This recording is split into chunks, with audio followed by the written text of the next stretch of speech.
एक बार फिर से आप सबको इस नई वीडियो में स्वागत करता हूं। दोस्तों, इस वीडियो के द्वारा आज मैं आपको बतलाने जा रहा हूं क्या मसीही लोग अपने माता पिता का पैर छूकर प्रणाम कर सकता है या नहीं, क्योंकि मेरे प्रियो ये विषय बहुत ही ज़्यादा इम्पोर्टेंट है और आप लोगों ने बहुत सारा मुझसे सवाल किया और बहुत लोग मुझसे फ़ोन करके पूछते हैं क्या मैं अपने माँ बाप को या अपने गुरुजनों का या जो हमसे बड़े हैं क्या उनके पैर छू के हम प्रणाम कर सकते हैं या नहीं।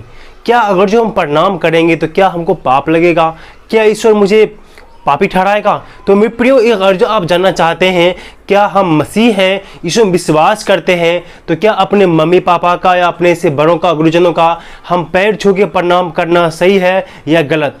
तो मेरे प्रियो, इस विषय पर मैंने पहले भी एक वीडियो बना दिया है, आप जाकर के ऊपर आई बटन में इसका लिंक है और इसी वीडियो के नीचे में इस वीडियो पिछले वाले वीडियो आपको मिल जाएगा, वहां जाकर के उस वीडियो को आप देख लीजिएगा। क्या उस वीडियो का नाम है क्या बाइबल में पैर छूना मना है। तो उस वीडियो में मैंने पूरा अच्छे से हर एक बात को एक्सप्लेन करके आपको मैंने समझाया है। आप लोगों ने उस वीडियो को बहुत अच्छे से पसंद भी किया है। तो मेरे प्रियो, उसी वीडियो का ये पार्ट 2 है जिसमें मैं आपको बतलाऊंगा क्या आप अपने मम्मी पापा का या अपने से बड़ों का पैर छू के प्रणाम करते हैं तो क्या वो गलत है या सही। लेकिन मेरे प्रियो, उस वीडियो में जो मैंने पिछले एक्सप्लेन कर दिया है उन चीज़ों को आज इस वीडियो में आपको नहीं बतलाऊंगा। उससे आगे जो उस वीडियो में छूट गया था वही मैं इस वीडियो में मैं आपको बताऊंगा, लेकिन मैं संक्षेप में आपको इस वीडियो में आपको बताऊंगा। अगर जो आप ज़्यादा कुछ आपको जानना चाहते हैं, सीखना चाहते हैं तो पिछले वाले वीडियो आप जा करके देख लीजिएगा। चलिए इस वीडियो को हम शुरू करते हैं। दोस्तों, आगे बढ़ने से पहले आज मैं आपको कहना चाहता हूँ, अगर जब आप हमारे चैनल पर पहली बार आए हैं तो प्लीज़ आप हमारे चैनल को सब्सक्राइब कर लीजिए और वीडियो को लाइक करके इसे अपने दोस्तों में, रिश्तेदारों में शेयर कर लीजिए ताकि उन लोग भी वचन को सही तरीके से समझ सके और उस वचन के अनुसार अपने जीवन को जी सके। क्योंकि मेरे प्रियो, बहुत सारे भाई बहन को हम जानते हैं और सुने भी हैं कि अपने माँ बाप को वो पैर छू के प्रणाम भी नहीं करते हैं, अपनों से बड़ों को इज्जत करने का तरीका बदल दिया है, वो करते ही नहीं है वो मेरे प्रिय। इसलिए आज मैं वीडियो बनाना बहुत ही मैं जरूरी समझता हूँ, आप लोगों को मैं सही चीज़ बताना जरूरी समझता हूँ। जब तक आप सच्चाई को नहीं जानेंगे, बाइबल को अच्छे से नहीं समझेंगे, तब तक आप अपने मसीह जीवन में आगे नहीं बढ़ पाएंगे। तो चलिए इस वीडियो को हम शुरू करते हैं। दोस्तों, बाइबल में सबसे पहले एक वचन मैं आपको पढ़ाना चाहता हूँ जो निर्गमन की किताब उसका 20:3 में लिखा हुआ है, तू मुझे छोड़ दूसरों को ईश्वर करके ना मानना। दोस्तों, तो मुझे छोड़ दूसरों को ईश्वर करके ना मानना, यह है परमेश्वर का आदेश जो आपको और हमको मानना है। यानी परमेश्वर को छोड़ करके दूसरों को ईश्वर करके ना मानना, यह परमेश्वर का आदेश है इस विषय के अकॉर्डिंग। तो इस विषय को मैं अल्फा अलग अलग भाग आपको मैं बताना चाहता हूं। सबसे पहले मैं आपको यह बताना चाहता हूं कि हमारा जो बाइबल है अपनों से बड़ों को सम्मान करने के विषय में क्या कहता है। उसके बाद हम देखेंगे हम किस प्रकार के उसका आदर मान सम्मान अभिनंदन जो भी है कर सकते हैं। तो मेरे प्रियो, हम बड़ों का सम्मान किस प्रकार से हमें बाइबल करने के लिए सिखाता है उसे हम सबसे पहले उसको हम देखते हैं। इफिसियों 6 अध्याय का 1 से वचन को लेकर के 3 तक यह लिखा हुआ है, हे बालकों, प्रभु में अपने माता पिता के आज्ञाकारी बनो, क्योंकि यह उचित है। अपनी माता और अपने पिता का आदर कर, यह पहली आज्ञा है जिसके साथ प्रतिज्ञा भी है कि तेरा भला हो और तू धरती पर बहुत दिन जीवित रहे। यहाँ पर परमेश्वर का वचन हमें साफ साफ सिखाता है कि हे बालकों, अपने माता पिता का आदर सत्कार करो, आदर करो, अपने माता पिता के आज्ञा मानो, उसका आज्ञाकारी बनो, उनका आदर करो। यानी बाइबल जो हमें है अपने माता पिता के आदर करने के लिए हमेशा से बोलता है। हम जब इसी का पुराना नियम में देखते हैं, वहां लिखा हुआ है लेवी व्यवस्था 18 के 32 में लिखा है, पके बाल वालों के सामने उठ खड़े होना और बूढ़े का आदर मान करना और अपने परमेश्वर का भय नियंत्रण मानना, मैं यहोवा हूं। वहां पर बच्चों, नया नियम क्या, बच्चों को भी कहा था कि तुम अपने माता पिता का आज्ञाकारी बनो, उनका आदर करो। और पुराना नियम के परमेश्वर भी कहते हैं कि अपने बके बाल वालों का, अर्थात जो तुमसे उम्र में बड़े हैं, जो बड़ा है, जो तुम्हारा गुरु है या तुम्हारा मम्मी पापा के समान है, जो आपसे बड़े हैं, पके बाल वालों के यहाँ पर उच्चारण किया गया है, जो आपसे बड़े हैं उनको आदर सत्कार, उनको मान सम्मान देने के लिए यहाँ पर बतलाता है। और इसी का जब नया नियम में मत्ती का 15:4 पढ़ेंगे, वहां पर परमेश्वर का वचन क्या कहता है, जो अपनी मम्मी पापा को कोसे, उसका आदर ना करे, उनको बुरा भला कहे, तो वो मार डाला जाए, वहां पर लिखा हुआ है। और इसीलिए व्यवस्था का 19 के जब पढ़ेंगे, 20 का जब 19 पढ़ेंगे, 9 पढ़ेंगे, तो वहां पर भी अपने माता पिता के आज्ञाओं को मानने के लिए बोलता है। अगर जो हम अपने माता पिता के आज्ञाओं को नहीं मानते, उनका आदर सम्मान नहीं करते हैं, तो पुराना नियम में बहुत सख्त आज्ञा था कि व्यक्ति को मार दिया जाए। तो मेरे प्रियो, बाइबल जो है हमेशा हमें बड़ों का आदर सत्कार, मान सम्मान करने के लिए हमें सिखाता है। तो हमें और आपको भी अपने से बड़ों लोगों को मान सम्मान करना चाहिए। तो अब बात आता है कि हमें अपने से बड़ों लोगों को मान सम्मान किस प्रकार से करना चाहिए। हम अपने मम्मी पापा का आज्ञाकारी बन सकते हैं, उनका आदर किस प्रकार से कर सकते हैं। तो उनके बातों को मान करके, या उनके सारे काम को कर करके, या हम कहीं बैठे हुए हैं, अगर जो मेरा गुरु या मेरे पापा या हमसे जो उम्र में बड़े हैं, जो अंकल के टाइप के हैं, अगर वो मेरे सामने आया तो हम चेयर पर से उठ करके उनको जगह देंगे। तो इस प्रकार से भी आदर कर सकते हैं। लेकिन मेरे प्रियो, आदर सत्कार करने के विषय में एक बाइबल में जो शब्द आया है वो है दंडवत करना। दंडवत करना है, और वो दंडवत का अर्थ होता है पृथ्वी पर लेटकर किया हुआ नमस्कार। अब पूरे ऐसे हाथ को जोड़ करके पूरा जमीन पर लेट करके उसको दंडवत नमस्कार करते थे पुराने नियम के समय में। बाइबल में जो दंडवत के जो शब्द आया है ना, आदर सत्कार करने के लिए, तो उनको पूरा जमीन पर हाथ पांव जोड़ करके पूरा उनके आगे लेट जाते थे दंडवत करने के लिए। तो मेरे प्रियो, हम जब बाइबल में देखते हैं उत्पत्ति की पुस्तक, उसका 18 अध्याय का जब हम आगे वचन 2 पद से जब पढ़ते हैं, वहां पर अब्राहम के बारे में आपको पढ़ने के लिए मिलेगा। यहाँ मैं देख रही स्क्रीन पर वचन को लगा दिया हूं, वहां पर आपको अब्राहम के बारे में पढ़ने के लिए मिलता है। तो यहाँ इस प्रकार लिखा हुआ है, उसने आंख उठाकर दृष्टि की तो क्या देखता है, देखा कि 3 पुरुष उनके सामने खड़े हैं। जब उसने उन्हें देखा तब उनसे भेंट करने के लिए तम्बू के द्वार पर से दौड़ा और भूमि पर गिरकर दंडवत करके कहने लगा। तो आगे जब इसमें पढ़ेंगे, वहां पर अब्राहम के सामने में 3 स्वर्गदूत आता है। हालांकि वो मनुष्य के भेष में है, मनुष्य के रूप में है एक स्वर्गदूत है जो मनुष्य का रूप धार करके अब्राहम के पास में आया है। 3 स्वर्गदूत है, और अब्राहम अपने घर से, अर्थात अपने जो तंबू गाड़ के रहते थे, उससे बाहर निकल करके दौड़ के बाहर निकला और उनको दंडवत करके, उसके आगे गिर करके दंडवत करके उसे विनती किया, निवेदन किया, हे श्रीमान, अगर जो आपको तकलीफ ना हो तो मेरे घर में रहिए, आज मैं आपके लिए खाना बनाता हूँ। तो उनका आदर सत्कार किया, उस अब्राहम ने आदर सत्कार, उनको आगे दंडवत किया, आदर करने के लिए उनको दंडवत किया, उसके अपने यहाँ रुकने के लिए निवेदन भी किया। तो वो स्वर्गदूत उसको वहाँ पर रुकता है, खाना पीना खाता है। यहीं पर वो अब्राहम के जो बेटा था ना, उनका जन्म की भविष्यवाणी स्वर्गदूत करता है, उसको बतलाता है। तो मेरे प्रियो, आदर सत्कार करने के लिए जो बाइबल में जो शब्द है वो है दंडवत करना। और जो दूसरी जगह हम देखते हैं यूसुफ के बारे में, उत्पत्ति 42 अध्याय का 6 वचन पढ़ते हैं, लिखा हुआ है, यूसुफ तो मिस्र का अधिकारी था और उस देश के सब लोग के हाथ वही अन्न बेचता था। इसीलिए अब जब यूसुफ के भाई आए तब भूमि पर मुंह के बल गिर करके उनको दंडवत किया। यहाँ पर दंडवत, आप यूसुफ के बारे में जानते होंगे, लेकिन मैं सिर्फ दंडवत के पीछे पड़ा हूँ। आपको मैं सिर्फ दंडवत के बारे में बता रहा हूँ, क्योंकि कहानी, बाइबल की कहानी अगर जो मुझे बोलने के लिए दिया जाए ना, दिन भर भी बोलते रहेंगे, खत्म नहीं हो पाएगा। इसलिए प्रियो, सिर्फ मेरे जो टॉपिक के अनुसार बातें हैं वही मैं एक्सप्लेन करना चाहता हूँ। दंडवत, उनको गिर करके यूसुफ को उनकी भाइयों ने दंडवत किया। क्यों? क्योंकि वो अधिपति था, वहाँ का वो राजा था, राजा के दूसरा स्तर पर था वो। जब देश में मिस्र में अकाल पड़ गया तो वही सब देशों को वो अन्न बेचता था। उसकी कहानी आप जानते होंगे, मैं आगे से वीडियो बना दूंगा आने वाले समय में।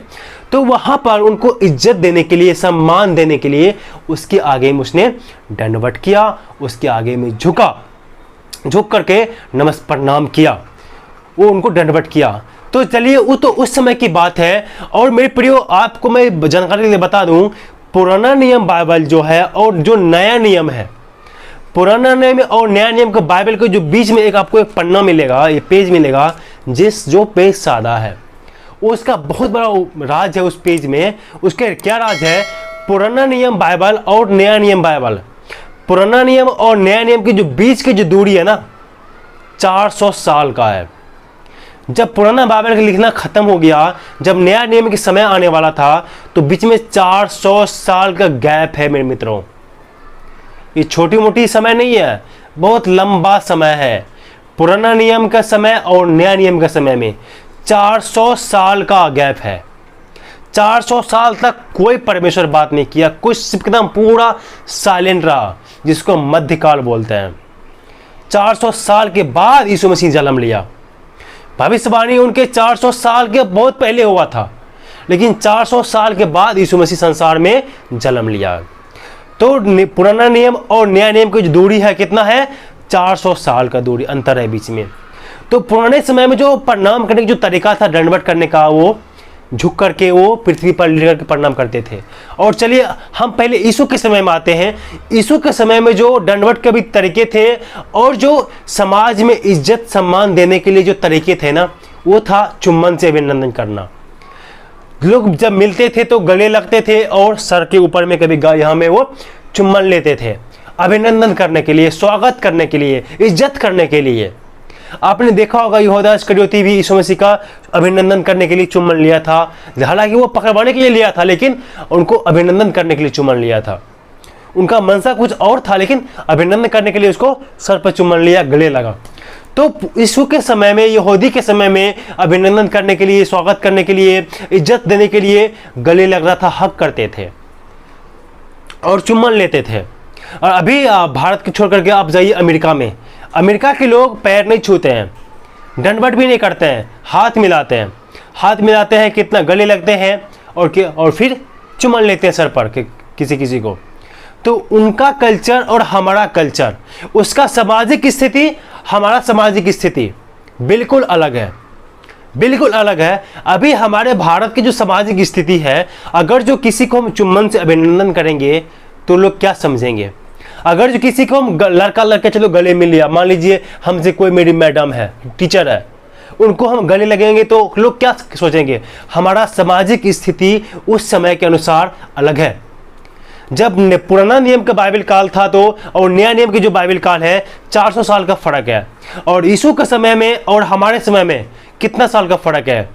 2022 साल, 2023 है ना, 2022 साल का फर्क है, 2022 साल का फर्क है। तो समय बदला, सिचुएशन बदला, तरीका भी तो बदलता है। तो अभी जो हमारा भारत में, हमारे जो ग्रामीण क्षेत्र में हम जहां भी रहते हैं, वहां की सामाजिक स्थिति को देखिए। वहां पर इज्जत सम्मान देने के लिए लोग क्या करते हैं? उसका पैर छू के प्रणाम करते हैं। अपने से बड़ों को, मम्मी पापा को या अपने गुरुजनों को, जो हमसे उम्र में श्रेष्ठ है, जो हमसे श्रेष्ठ है, उनका इज्जत देने के लिए, सम्मान देने के लिए हम उसका पैर छू के अभिनंदन करते हैं। पैर छूना कोई गलत बात नहीं है, कोई पाप नहीं है। हम उनको इज्जत सम्मान देने के लिए उसका पैर छू रहे हैं, उसका सम्मान कर रहे हैं, ना कि उसे हम ईश्वर समझ के। आपको जो निर्गमन के 20 का जो 3 में आपको मैंने पढ़ाया था कि मुझे छोड़ दूसरों को ईश्वर करके ना मानना। अब यहीं पर बात आता है, आपने जिसको प्रणाम किया है, इज्जत देने के लिए किया है कि परमेश्वर समझ के आपने उसे प्रणाम किया है? तो इन्हीं चीज़ों को समझने की बात है। आप थोड़ा समझ, इस पर ध्यान दीजिए और समझने का प्रयास कीजिए। आप अपने मम्मी पापा का पैर छू के प्रणाम करते हैं तो कोई पाप नहीं करते हैं, वो उनका आप सम्मान देने के इरादे से उसका पैर छू रहे हैं। आप अपने गुरुजनों का, अपने गुरु का पैर छूते हैं तो वो कोई पाप नहीं करते, उनको सम्मान देने के लिए। हमसे उम्र में बड़े हैं, हमसे ज्ञान में आप बड़े हैं, आपका सम्मान करने के लिए मैंने आपका पैर छू के आपका इज्जत किया। यह है तरीका, अगर जो हम यहूदी कल्चर यहाँ पर लाएंगे, यहूदी परंपरा को लाएंगे, तो क्या भारत में वो परंपरा सक्सेसफुल होगा? मेरे प्रियो, ये सरासर गलत होगा। यहूदी समाज में आप जाएंगे, यहूदी कल्चर को जब आप पढ़ेंगे, इजराइली कल्चर को, इजराइल के इतिहास को पढ़ेंगे, तो आपको अच्छी तरीक़ा से समझ में आएगा। ये बाइबल भी हमारा यहूदी और इजराइल के इतिहास कल्चर के आधारित पर लिखा गया है, और यही वचन हर एक लोगों के लिए है, हर एक देश के लिए, हर एक समाज के लिए, हर एक व्यक्ति के लिए यही वचन है। लेकिन उनके समझना पड़ेगा, उन वचन को अपने अनुसार मिला के चलना पड़ेगा। तो उस वचन के अनुसार हम क्या सीखते हैं, हम किस प्रकार से उस वचन का प्रयोग कर सकते हैं, उस वचन को हम अपने ऊपर किस प्रकार से लागू कर सकते हैं, ये आपको समझना पड़ेगा, ये आपको समझना पड़ेगा। कितने लोग बोलते हैं नहीं, देखिए प्रकाशित वाक्य में लिखा हुआ है जब यूहन्ना ने स्वर्गदूत को प्रणाम किया, फिर तो काम में पतरस कुरनेलियुस ने पतरस को प्रणाम किया तो मना कर दिया। अब देखिए पुराने समय में स्वर्गदूत को प्रणाम किया किसने? अब्राहम ने। वो स्वर्गदूत क्यों ने मना किया उसको कि मुझे प्रणाम मत करो, तुम परमेश्वर को प्रणाम करो? नया नियम में जो यूहन्ना ने जो स्वर्गदूत को प्रणाम किया ना, प्रकाशित वाक्य 19:10 में, जब मेमने विवाह का उनको वैभव दिखाया ना, तो यूहन्ना जो है वो घबरा गया, उनको इंप्रेस होकर के उसको वो एक गलती किया, उनके स्वर्गदूत के पैरों पर गिर करके उसे दंडवत करने लगा। तो इसीलिए स्वर्गदूत बोलता नहीं, मुझे दंडवत मत करो। वो यूहन्ना ने उनको महिमा देने के उद्देश्य से दंडवत करना शुरू किया, तो इसीलिए वो स्वर्गदूत मना किया उसको, नहीं मैं भी तुम्हारे संगी दासों का भाई का दास हूं, इसीलिए मुझे दंडवत मत करो। महिमा देना है तो उस परमेश्वर को दो, इसलिए तुम परमेश्वर को ही दंडवत करो। इसलिए मैं प्रियो, आपको बाइबल की बातों को समझना होगा। जब हम 19:9 पढ़ते हैं, इस पर लिखा हुआ है, तब मैंने उनको दंडवत करने के लिए पांवों पर गिर पड़ा। उसने मुझसे कहा, देख ऐसा मत कर, मैं तेरा और तेरे भाइयों का संगी दास हूँ जो यीशु की गवाही देने पर स्थिर है। परमेश्वर को दंडवत कर, क्योंकि यीशु की गवाही भविष्यवाणी की आत्मा है। मेरे प्रियो, महिमा यहाँ पर जो यूहन्ना है उस स्वर्गदूत को महिमा देने के लिए उनको दंडवत किया, क्योंकि उसको जब उसने यहाँ देखेंगे तो मेमने का विवाह का जो उनको वैभव दिखाया, उनको जो दर्शन दिखाया ना, उस दर्शन से वो इम्प्रेस हो गया, इतना इम्प्रेस हो गया कि वो स्वर्गदूत को दंडवत करने लगा ईश्वर समझ के। इसलिए मेरे प्रियो, मैं इसीलिए बोल रहा हूँ क्योंकि पुराना नियम में स्वर्गदूत को जब दंडवत किया अब्राहम ने, तो वो स्वर्गदूत उसको मना नहीं करता है। लेकिन नया नियम में ये स्वर्गदूत उसको क्यों मना करता है? क्योंकि यूहन्ना ने उनको ईश्वर समझ के उसको महिमा दे रहा था। इसलिए प्रियो, एक बात आप हमेशा ध्यान रखिएगा, परमेश्वर ने स्वर्गदूत से ज़्यादा श्रेष्ठ इंसान को बनाया है। इस पर मैं आगे से वीडियो लाऊंगा। स्वर्गदूत श्रेष्ठ नहीं है आपसे, इंसान श्रेष्ठ है स्वर्गदूत से, क्योंकि स्वर्गदूत को परमेश्वर ने अपने रूप अपनी समानता नहीं दिया, इंसान को परमेश्वर ने अपना रूप अपनी समानता में बनाया। उत्पत्ति पुस्तक आप पढ़ेंगे तो परमेश्वर ने मनुष्य को अपनी समानता में बनाया है। स्वर्गदूतों का, हम भी स्वर्गदूतों का न्याय करने वाले हैं। इसलिए प्रियो, स्वर्गदूत हमसे श्रेष्ठ नहीं है, यानी इंसान से श्रेष्ठ स्वर्गदूत नहीं है। तो स्वर्गदूत को हमें महिमा नहीं देना है, हमें महिमा देना है तो किसको? परमेश्वर को महिमा देना है। हम इंसान को महिमा नहीं देना है, परमेश्वर को महिमा देना है। इसलिए प्रियो, आपसे मैं कहता हूं, अगर जो आप किसी को प्रणाम करते हैं, पैर छू कर उसको नमस्कार करते हैं, तो गलत नहीं है। आपको हमेशा मैं आपको बताऊंगा कि आप किस उद्देश्य से उसका पैर को छू रहे हैं, किस उद्देश्य से उसका पैर को छू रहे हैं। आप उसको महिमा देने के लिए पैर को छू रहे हैं, या उनको सम्मान देने के लिए पैर को छू रहे हैं, या उनको परमेश्वर समझ के पैर को छू रहे हैं, या उनको इज्जत सम्मान देने के लिए पैर को छू रहे हैं। दंडवत करना कोई पाप नहीं है, पैर को छूना कोई पाप नहीं है। अब परंतु आप किस उद्देश्य से उसे आप छू रहे हैं, ये मायने रखता है। इसलिए परमेश्वर ने कहा, मुझे छोड़ किसी को ईश्वर करके ना मानना। इसलिए हमें उसके अलावा किसी को महिमा नहीं करना है। यहाँ तक हमें मूर्ति पूजा करने से परमेश्वर ने मना किया है। इसलिए हमें उस इज्जत सम्मान देने के लिए उनके आगे झुकते हैं, तो वो गलत नहीं है। इज्जत सम्मान देने का तरीका अलग अलग हो सकता है। अभी से 20 साल पीछे जाएंगे ना, आप किसी के यहाँ जाते होंगे तो आपका थाली में पैर लेके, थाली में आपका पैर हाथ से वो धोते थे मेहमान लोग को, तब उनको खाना देते थे, नाश्ता देते थे। लेकिन अभी सिर्फ पानी और चाय से आपको स्वागत करेगा। इसलिए समय समय पर ये तरीका बदलते रहते हैं। तो इसका मतलब ये नहीं कि हमें परमेश्वर को महिमा नहीं देना, परमेश्वर को तो महिमा देना है, लेकिन इंसान को हमें इज्जत सम्मान, अपने मम्मी पापा को सम्मान भी देना चाहिए। इसलिए मैं प्रियो, पैर छूना कोई गलत नहीं है, कोई पाप नहीं है, बशर्ते आप किस उद्देश्य से पैर को छू रहे हैं, ये बहुत ज़्यादा इंपॉर्टेंट बात है। इस बातों पर आप जोर दीजिएगा। परमेश्वर आप सबको इस वचन के द्वारा